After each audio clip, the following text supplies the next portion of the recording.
This is Stepan Puchkov and Deep Grey Matter, a channel about the art of making decisions and the science behind it. Today, as promised, we will discuss the upper right quadrant of the fourfold pattern and talk about how exactly people tend to run themselves into substantial difficulties in an attempt to run away from lesser difficulties. When we feel quite at home with the psychological mechanisms, we will discuss how exactly is this applicable to our everyday life. When we are facing big and almost unavoidable losses, in an attempt to avoid them, we are ready to take a risk of even bigger losses. We may be willing to buy even a small chance to avoid the sure loss for an inadequate price. It may be in the form of investing more and more resources in a venture that didn't work out. It is known as the sunk costs fallacy. We will discuss it in more details later. It's not only about business, just any sort of activity. Desperately preventing your old car from falling apart, investing more and more in a relationship that has naturally come to an inevitable end, renting an apartment that you cannot any longer afford instead of moving into a cheaper one. The resources can also be of any sort: money, time, effort. I'm not saying that you shouldn't try, but I do encourage you to weigh the costs.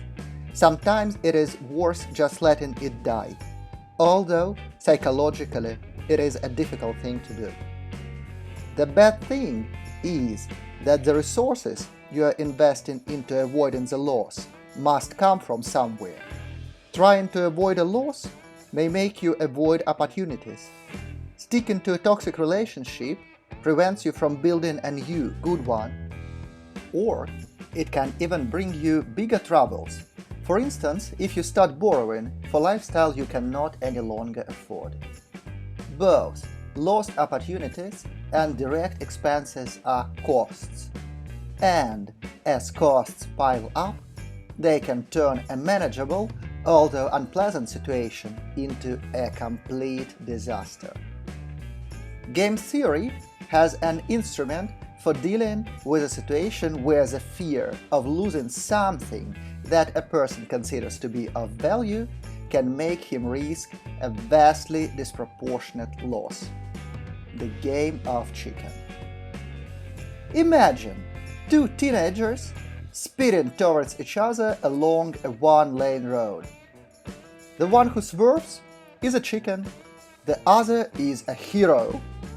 Despite the fact that I don't want to believe in human beings playing this sort of game, the possible outcomes are: first, one swerves while the other continues, in which case the first is labeled a coward and the other a hero.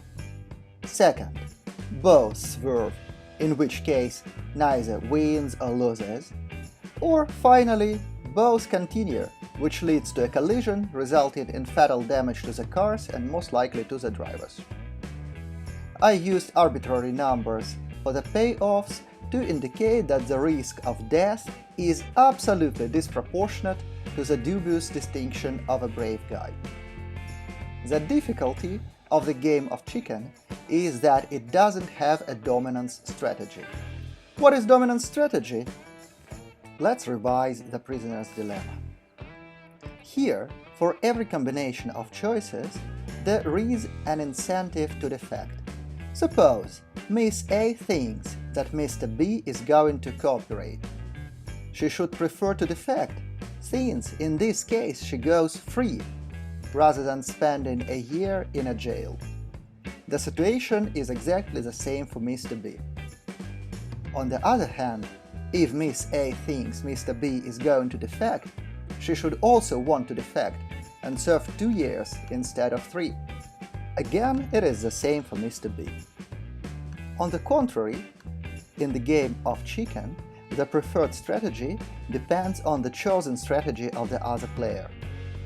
If the yellow car player swerves, the pink car wants to continue and earn a reputation of a brave idiot. On the other hand, if the yellow car continues, well, it's better to be alive than dead, and the pink car wants to swerve. You do not want to end up here, do you? But how do you know what the other is going to do? There is apparently no way. What is the use of all this for me, you ask? Well, the game of chicken has implications in real life, leave alone the fact that it is quite an accurate model of a nuclear brinksmanship. It can be used to describe more trivial situations. Consider serious tensions with your teenage child. If both persist, she could, for instance, run away. Your heart will be broken, and God knows what can happen to her. I am now thinking about The Little Mermaid by Disney. The things could have turned out much worse for everybody but Ursula. Or consider a war between neighbors. There are people who are ready to invest money, time, effort, and tons of nerves for a dubious reputation of a tough guy. In the end, regardless of who has won, both are bound to lose. Probably the best way to win in the game of chicken is not getting there at all. Early detection is also important, and it is always useful to consider the other party's perspective in a situation where a conflict is likely to arise. However, if you unexpectedly find yourself involved in a game of chicken, you might try and change the game. We will discuss the possible ways of doing so in the future videos. This was Stepan Puchkov and Deep Grey Matter. If you found this video useful, like, share, subscribe. Between the devil and the deep grey matter, always choose the deep grey matter.